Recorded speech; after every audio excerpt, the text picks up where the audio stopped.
राजधानी रायपुर से मिल रही खबर के साथ, जहां रायपुर में लूट की वारदात को अंजाम देते हुए एक वीडियो सामने आया है।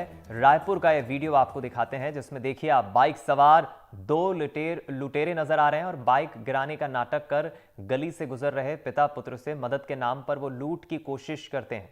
दोनों के बीच किस तरह हाथापाई होती है।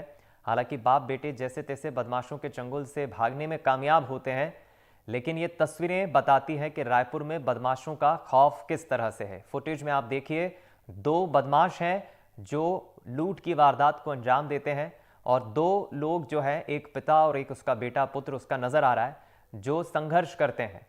इनकी नीयत साफ थी कि ये लूट की वारदात को अंजाम देना चाहते थे। उनके पास जो कैश, मोबाइल, जो भी कीमती वस्तुएं थी उसे लूटना चाहते थे, लेकिन काफ़ी संघर्ष करता है पिता। वो शख्स काफ़ी संघर्ष करता है, दोनों बदमाशों के साथ हाथापाई करता है। हालांकि बुरी बात यह है कि इस पूरे लूट की वारदात को अंजाम तो वो ठीक से नहीं दे पाए, लेकिन फरार ज़रूर हो गए और पुलिस को उन्होंने चुनौती दी है। रायपुर के सरस्वती नगर के शहीद मनमोहन सिंह बख्शी वार्ड की ये तस्वीरें हैं। हम रुक करेंगे इस खबर पर और अधिक जानकारी के लिए रायपुर से हमारे संवाददाता जुल्फिकार इस वक्त हमारे साथ जुड़ गए हैं। जुल्फिकार, जो फुटेज हम देख रहे हैं और दर्शकों को भी दिखा रहे हैं, दो बदमाश नजर आ रहे हैं, किस तरह से लूट की वारदात को वो अंजाम देने की कोशिश करते हैं। एक तरह से फुटेज पुलिस को चुनौती दे रहा है और बता रहा है कि रायपुर में बदमाशों का, चोरों चक्कों का खौफ लगातार बरकरार है।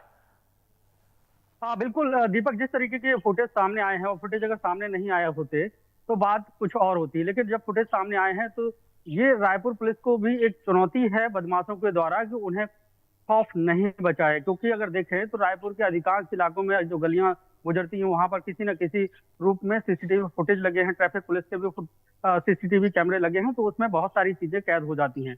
अब ये मामला सरस्वती नगर थाने का सामने आया है और इस मामले में जो तस्वीरें देखने को दीपक मिल रही है उससे देखा जा सकता है कि दो युवक आते हैं, पहले अपनी बाइक को गिराने का नाटक करते हैं। मतलब वो पीछे से कहीं ना कहीं जो दो पिता पुत्र आ रहे थे उनको उन्होंने देखा होगा, ट्रैक किया होगा, और उसके बाद जब नाटक करते हैं वो दोनों पिता पुत्र उन्हें बचाने के लिए उनके पास पहुंचते हैं। तो उसी दौरान दोनों युवक उससे छीना झपटी करने लगते हैं।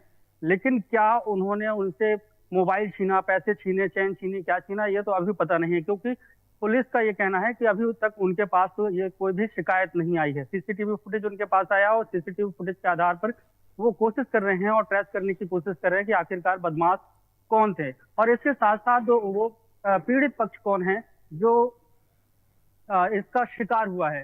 तो यहाँ पीड़ित पक्ष का शिकायत न करना दीपक एक ये संदेह जरूर जाहिर करता है कि कहीं ना कहीं पीड़ित लोगों को पुलिस पर भरोसा नहीं है। क्योंकि अमूमन ये देखा जाता है कि जब कोई वारदात होती है, कोई घटना होती है, पुलिस के पास न जाने का मतलब ये होता है कि पीड़ित पक्ष पुलिस पर भरोसा नहीं कर रहा है और उसे ये लगता है कि पुलिस के पास जाएंगे तो उनका वक्त खराब होगा, उनसे कई सारी पूछताछ होंगी, तो ऐसे में वो बचना चाहते हो। तो यहाँ पे भी जो पीड़ित पक्ष है, हो सकता है कि वो छीना झपटी के दौरान उससे कोई भी माल लूटा ना गया हो, उसकी चेन ना लूटी गई हो या मोबाइल वगैरह, और यही वजह है कि उसने देखा कि मेरा बहुत ज्यादा नुकसान नहीं हुआ है तो उसने शिकायत नहीं की है। लेकिन सरस्वती नगर थाना पुलिस का ये कहना है कि स्पॉट पे जाकर उन्होंने पूछताछ की है और जानने की कोशिश की है कि आखिर पीड़ित कौन थे। तो ये पता उन्हें चला है कि जांजगीर के रहने वाले थे, वो रायपुर आए थे और जब ये रात की घटना हुई है तो उस दौरान उन्होंने चिल्लाया भी है। आसपास के लोगों ने छत से बाहर देखा, क्योंकि तस्वीरों में अगर देखें तो जो दो युवक हैं तो एक छत की तरफ इशारा भी करते नजर आ रहे हैं, ऐसा बोल रहे हैं कि जैसे उन्हें भी देख लेंगे। तो ये घटना है। तो पुलिस फिलहाल कह जरूर रही है कि जांच कर रही है, लेकिन पुलिस का सूचना तंत्र इतना मजबूत होना चाहिए कि अगर इस तरीके की कोई भी जानकारी उनके पास आती है तो उस मामले को पूरी तरीके से वो ट्रेस कर सकते। तो शिकायत न होना एक गंभीर विषय है कि कहीं ना कहीं पीड़ित पक्ष को पुलिस पर भरोसा नहीं है। लेकिन इस पूरे मामले में फुटेज सामने आने के बाद जुल्फिकार, दो तीन चीजें मैं आपसे बेहद संक्षिप्त में समझना चाहूंगा। पहली चीज तो ये फुटेज सामने आने के बाद भी पीड़ित पक्ष ने शिकायत नहीं की है। दूसरी चीज, अगर ये फुटेज सामने नहीं आता तो इस वारदात का पता ही नहीं चलता। पुलिस के अपने दावे हैं, लॉ एंड ऑर्डर के अपने दावे हैं, लेकिन अगर इस तरह का फुटेज सामने नहीं आता तो ये पूरा मामला संज्ञान में नहीं आता। ऐसी कितनी ही वारदातें और भी होती होंगी, जाहिर तो नहीं है कि उसका भी फुटेज सामने आए, पीड़ित पक्ष थाने पहुंचकर शिकायत दर्ज कराए। ये बदमाशों का खौफ खत्म करने के लिए क्या आपको लगता है कि बहुत सख्त जरूरत है पुलिस को कुछ सख्त एक्शन लेने की?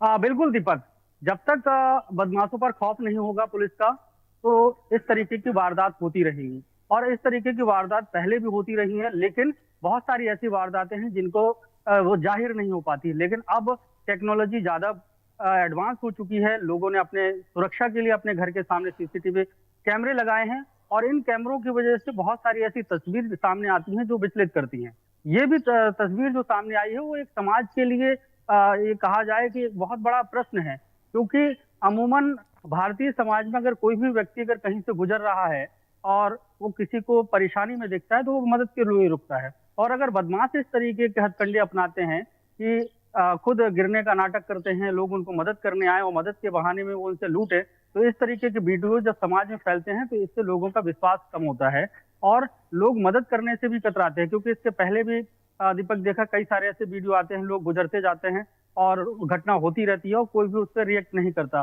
तो इस तरीके का जो लोगों की मना स्थिति बनती है, वो इस तरीके के जब वीडियो सामने आते हैं वो होते हैं। पुलिस की अगर बात करें तो पुलिस जी। का खौफ जरूर होना चाहिए बदमाशों पर, और पुलिस का खौफ तभी होगा कि अगर मान लीजिए किसी भी आरोपी को गिरफ्तारी होती है और उसका बिल्कुल ट्रायल ठीक हो, है आपने उसे सजा जुल्फिकर, हो और जाए। मसला यही है कि पुलिस को जरूर एक सख्त एक्शन लेने की यहाँ जरूरत है। पुलिस का खौफ ज्यादा होना चाहिए बजाय बदमाशों और आतंकियों के, इस तरह के चोरों चक्कों के। बहुत शुक्रिया आपका, हमारे साथ हमारे संवाददाता जुल्फिकार जुड़े।